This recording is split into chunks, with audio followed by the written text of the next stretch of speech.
Imagine this. You're at home, maybe reading, and it's a perfectly clear, calm day. Not a cloud in sight. Right. Suddenly, there's this deep, kind of unsettling booming sound. It ripples through the air, Yeah. maybe rattles your windows. You feel a vibration in the ceiling, and then poof, it's gone. Just like that. No visible source, no obvious cause. This isn't sci-fi, is it? It's a real thing, a global phenomenon that's puzzled people for, well, centuries. Absolutely. A mysterious boom seemingly from nowhere.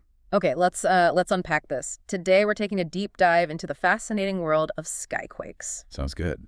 We've pulled together a really interesting stack of sources, historical accounts, scientific ideas, even local folklore, trying to get to the bottom of these weird booms. There's a lot to dig into. Our mission really is to pull out the key bits of knowledge, explore the main theories, and basically give you a shortcut to understanding one of Earth's most enduring atmospheric mysteries. So you can walk away with some surprising facts, maybe a few aha moments. Exactly. So what's truly fascinating here is just how consistently these sounds pop up, across different times and places. It really is. At its core, a skyquake is just that. A loud, unexplained sound from the sky. Simple definition, complex reality. Very. It's often described as like a single powerful bang, or sometimes a long drawn-out horn sound, or really often something very much like distant cannon fire. And it's not just a faint noise, is it? I mean, the sources describe actual physical effects. Oh, definitely. Things like vibration in ceilings or across the walls, plates rattling, windows shaking. It's substantial. Meriwether Lewis, from the Lewis and Clark expedition back in 1804, he was near Great Falls and actually wrote it down. He did. What did he say exactly? He described it as, and I'm quoting here, resembling precisely the discharge of a piece of ordnance of 6 pounds at the distance of 3 miles. Pretty specific. That is specific. And his partner, William Clark, he added something too, didn't he? Yeah, Clark noted. A rumbling like cannon at a great distance is heard to the west of us. The cause we can't account. The cause we can't account. That sums it up perfectly. Even back then, it's like this huge thunderclap, but no storm. exactly. No clouds big enough for lightning, yet you get this massive sound. It really does sound like something out of a mystery novel. And the global aspect is stunning. It's not just one place. Not at all. And it's not just that they're global, but where they tend to happen.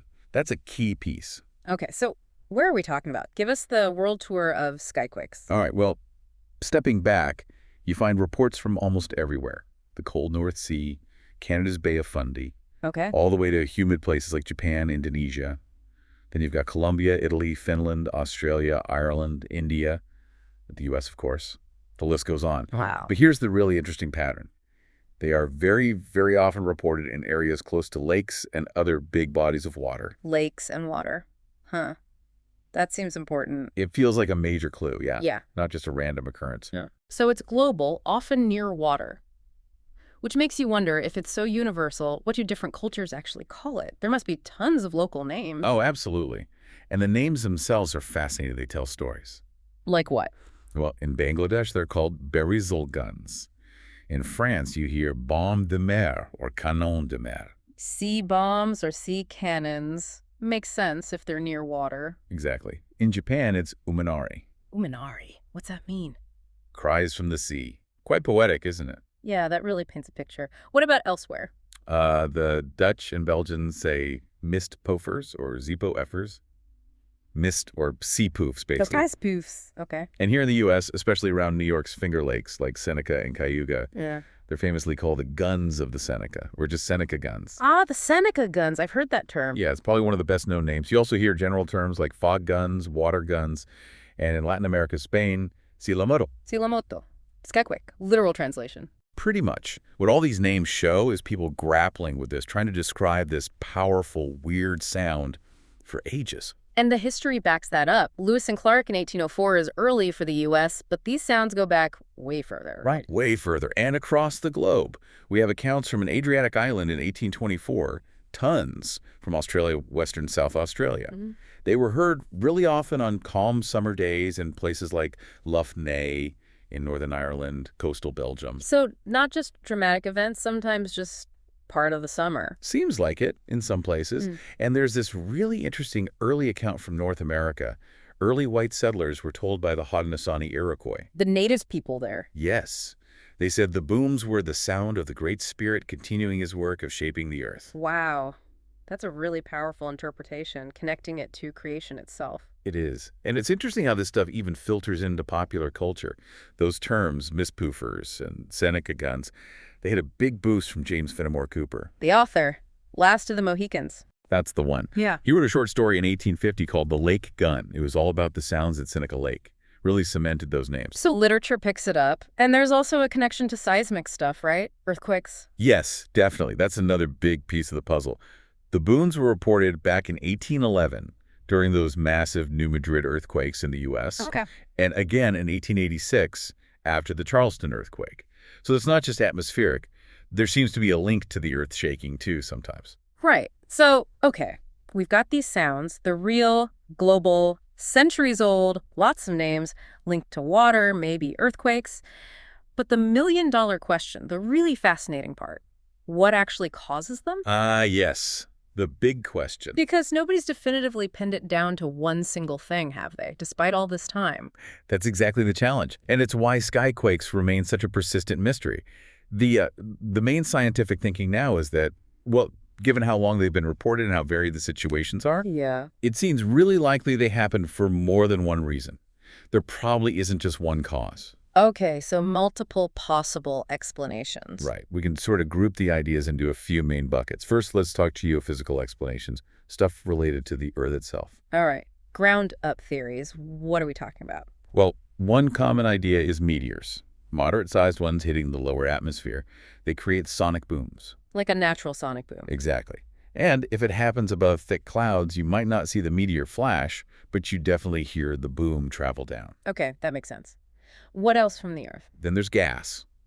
Various ideas involving gas explosions or releases.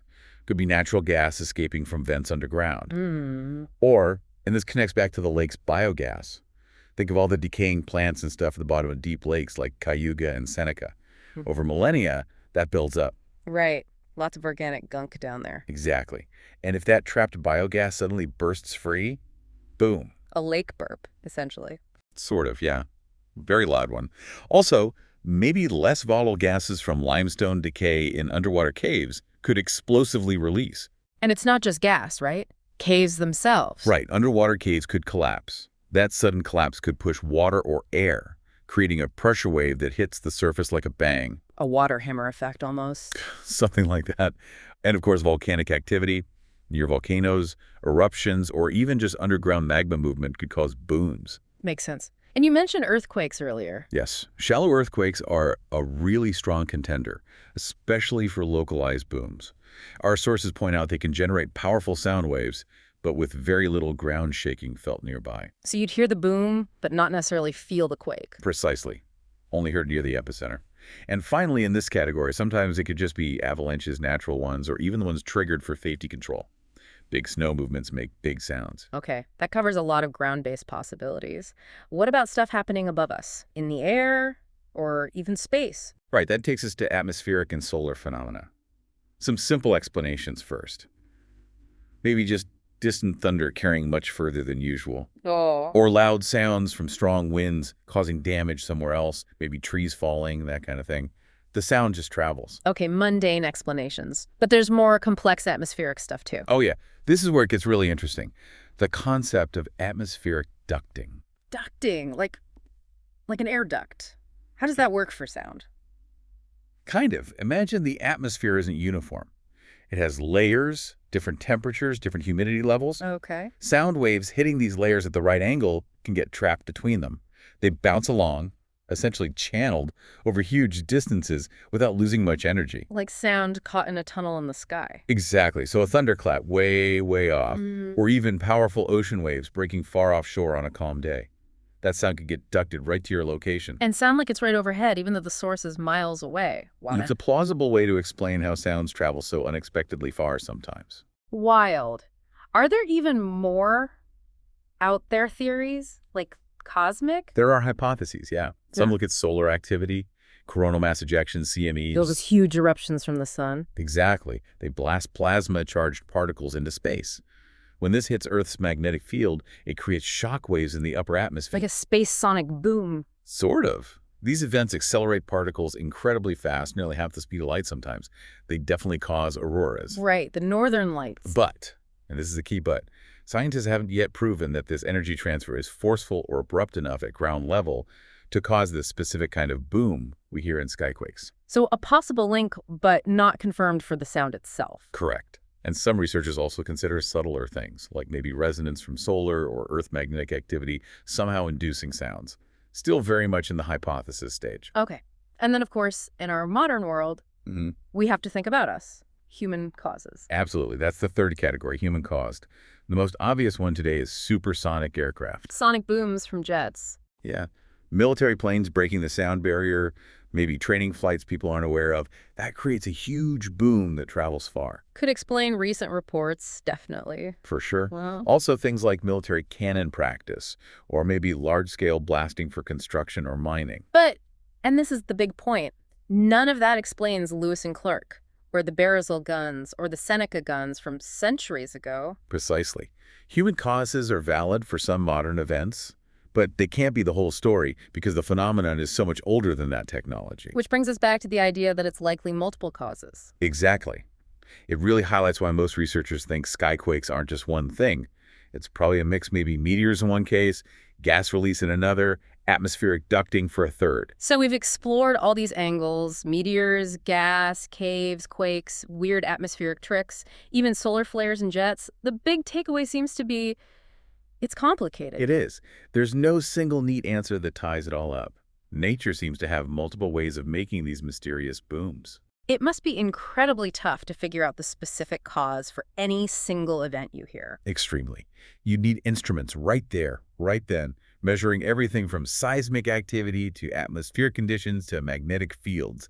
It's a huge challenge, which is why it remains such a compelling mystery. So what does all this mean for you listening right now?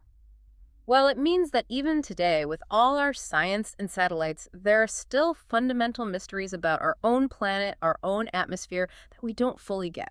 Right, these sounds aren't just history. People report hearing them now. The puzzle of skyquakes is this great reminder that the world is still full of unexplained phenomena, things we can't always see, but sometimes we can definitely hear.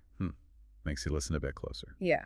So next time you hear some unexplained rumble in the distance, what theory are you going to lean towards? Is it a meteor you didn't see? Gas bubbling up from a hidden vent? A tiny earthquake nearby? Or maybe, just maybe, something more like what the Haudenosaunee described. The great spirit shaping the earth. Who knows? The mystery continues right above our heads. There's always more to learn and definitely more to listen for. Well said. Thank you for sharing all of these sources and diving into this with us. It's been fascinating exploring the sounds of the sky. My pleasure. It's a great topic. We really hope you've gained some interesting insights, maybe had an aha moment or two along the way.